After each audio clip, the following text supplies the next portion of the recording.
उस सवारी से कुछ पूछा जाता है तो वो कुछ नहीं बताती, ना पूछा देती है, ना ही किसी के बारे में बताती है, और ना ही ये बताती है कि मैं कौन हूँ, क्यों आई हूँ, क्या शक्ति है, क्या नहीं है। तो इसके पीछे क्या कारण होता है, क्या कारण नहीं होता, आज की वीडियो में मैं आपको ये चीज़ें बताने वाला हूँ। वीडियो को ध्यान से सुनना ताकि बारीकी से एक एक चीज़ आपको समझ में आए। अगर चैनल पे पहली बार हो, चैनल को सब्सक्राइब कर लो, वीडियो के नीचे जो लाल कलर का बटन है सब दबा के साथ ही बेल आइकन को दबा लो। देखिए, सवारी जब किसी व्यक्ति के ऊपर आती है तो वो जो सवारी है वो दो तरीके से आती है। एक है आती है अपनी इच्छा से, आपसे प्रसन्न होकर। अगर आपने उनकी भक्ति की है, आपने उनको पूजा पाठ किया है, आपने उनकी साधना की है, तो वो प्रसन्न होकर आपके शरीर पर आती है। और दूसरा वो सवारी आती है आपके गुरु के द्वारा, यानी आपके गुरु ने वो सवारी आपको दे दी गई हो। जो गुरु के द्वारा सवारी प्रदान की जाती है उस सवारी में कोई परेशानी नहीं होती, क्योंकि जो गुरुमुख के द्वारा सवारी वो ऊर्जा आपको दी गई है वो ऊर्जा पूर्ण रूप से शुद्ध होती है। वो आपको पूछा भी देती है, वो आपको बताती भी है कि वो सवारी कौन है, और वो आपकी हर प्रकार से रक्षा करती है।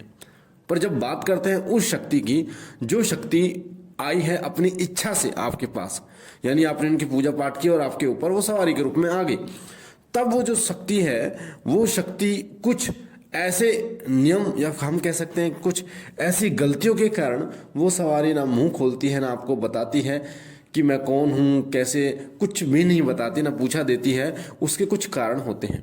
उन कारणों को अगर आप हटा दें तो वो सवारी बोलेगी भी, पूछा भी देगी, साथ ही आपके तमाम कार्यों को भी करती है।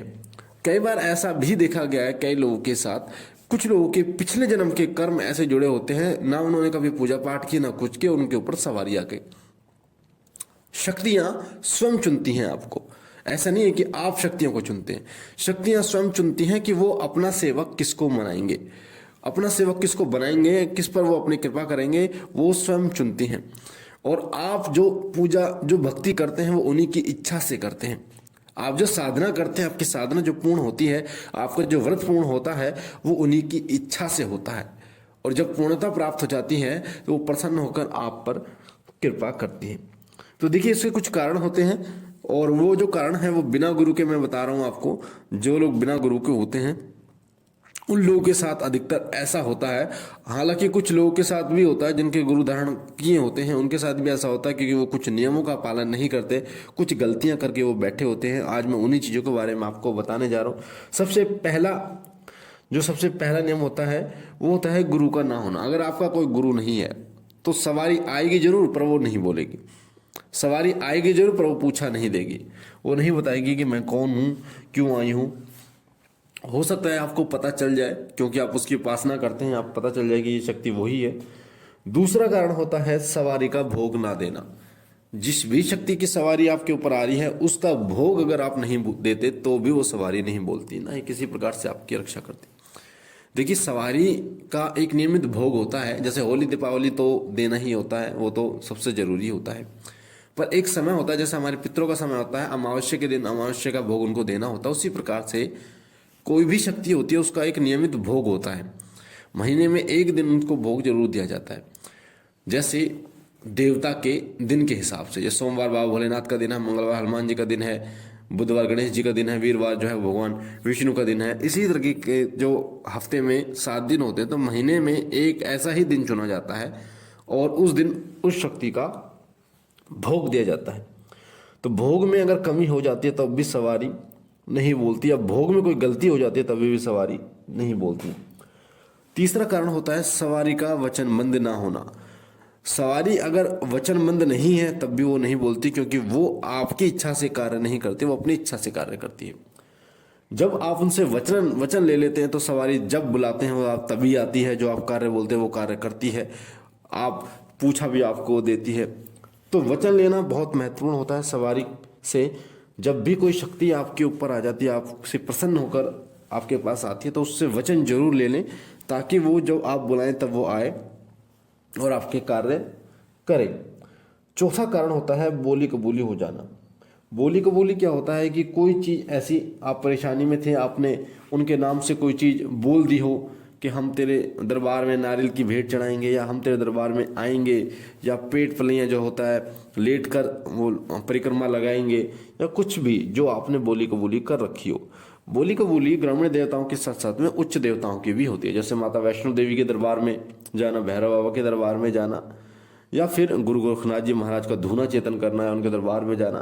तो इस तरीके से बोली कबूली होती है। अगर आप भूल गए हैं उनकी बोली कबूली, कि आपने क्या बोला था और आप ठीक हो गए हैं, तो भी वो शक्ति आकर नहीं बोलती, मुंह नहीं खोलती। और ये शक्तियाँ बहुत ही कम संकेत देती हैं, बहुत कम संकेत आपको देती हैं। जब ये संकेत देती हैं तो अगर आप समझ गए तो ठीक है, वरना फिर ये संकेत देना बंद कर देती हैं। उसके बाद में फिर ये अपना काम शुरू कर देते हैं, आपको परेशान करना शुरू कर देती हैं। पांचवा जो कारण होता है वो होता है सवारी का घर में अपमान होना। कई बार जब सवारी घर में आती है और घर में परेशानी भी चलती है, तो कई लोग ये कहते हैं कि ऐसी सवारी का मैं क्या अचार डालूं जो शरीर पर आ रही है, शक्ति आ रही है, पर फिर भी हमारे घर में सुख शांति नहीं है। वो ये नहीं समझते कि उनके कर्मों का भी फेर है, वो ये नहीं समझते कि उन्होंने जो कार्य किए हैं उनसे भी उनके घर में परेशानियां बढ़ी हैं। वो सारा दोष उस शक्ति को दे देते हैं, और जिस कारण से वो शक्ति अपमानित हो जाती है। और अपमानित होने के बाद वो शक्ति नाराज हो जाती है, क्रोधित होती है, और फिर वो मुंह नहीं खोलती। आती जरूर है, पर्चा जरूर देती है, पर वो मुंह नहीं खोलती, ना कुछ बताती है। वो पूछने की कोशिश करते हैं कि हमसे कोई गलती हुई है, तब भी वो नहीं बताती, वो सिर्फ आती है और चली जाती है। तो ये कारण भी है कि सवारी नहीं बोलती। छठा कारण है पूजा में कोई गलती हो जाना। कई बार पूजा में कई लोग गलती कर देते हैं, जैसे आज पूजा नहीं करते, या फिर जो है वो तामसिक चीज़ों का परहेज उनका होता है, वो तामसिक चीज़ों को ग्रहण कर लेते हैं, या फिर जिस प्रकार से पूजा करनी थी उस प्रकार से पूजा नहीं करते। या फिर कई लोग क्या होता है, जैसे मान लीजिए वो देसी घी का दीपक जलाते आ रहे हैं, तो वो तेल का दीपक जलाना शुरू कर देते हैं।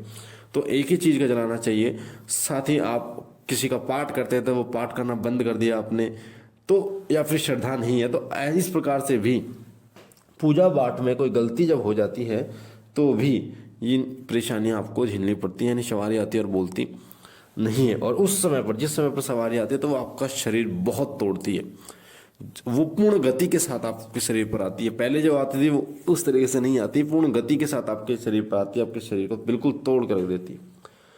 और लास्ट जो कारण है वो है पूजा पाठ से संबंधित नियमों का उल्लंघन होना। पूजा पाठ से संबंधित जो नियम आपने बनाए हैं उन नियमों का जब आप पालन नहीं करते तब आपके साथ भी ऐसा होता है।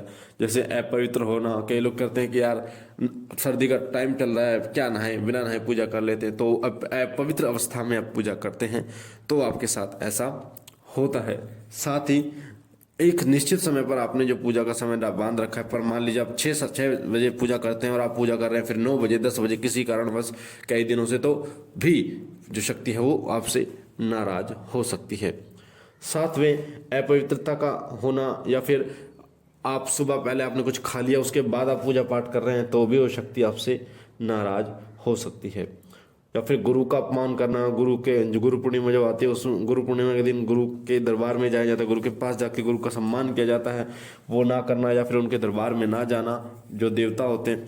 तो ये सब कारण होते हैं जिन कारणों के माध्यम से जो सवारी है वो मुंह नहीं खोलती है। और अगर इन कारणों को आप हटा दें तो सवारी आएगी भी, मुंह भी खोलेगी, आपको पूछा भी देगी, आपकी सहायता भी करेगी। तो ये बहुत ही महत्वपूर्ण प्रश्न